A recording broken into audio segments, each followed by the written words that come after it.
Suspended. Some big news coming from the Boise State University campus this afternoon after the school suspended 3 fraternities because they broke the social gathering rules. Our Shira Matsuzawa is here now with what the school is saying happened and what some other schools are seeing when it comes to those social gatherings. Shira.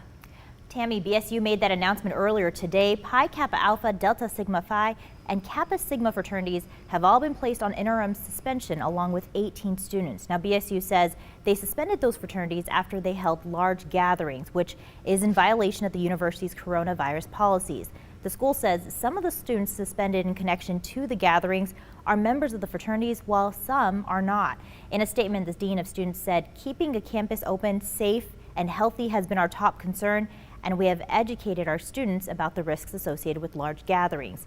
Now, this announcement comes just 3 days after the president of BSU tweeted this photo of a mask and said, "For everyone's sake, follow the rules. Don't attend or host gatherings. Be safe.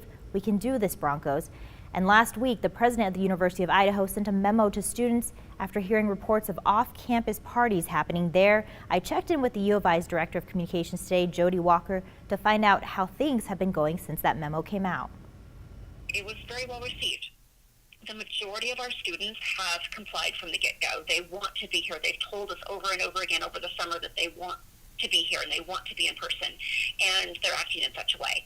And we have seen a change in behavior in the students who are choosing not to do that, and things have been much calmer since, which is great.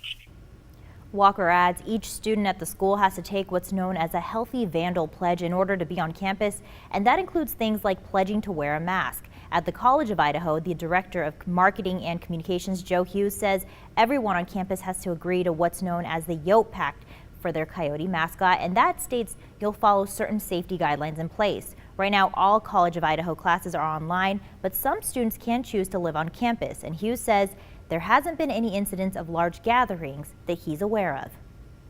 Part of that is probably just because of the responsibility that we wrote into the Yote Pact, and our residential living is optional. So those who want to come on, they have to agree to the Yote Pact, or they can't come on. And again, if they don't agree to it and don't adhere to it, then they may be asked to leave.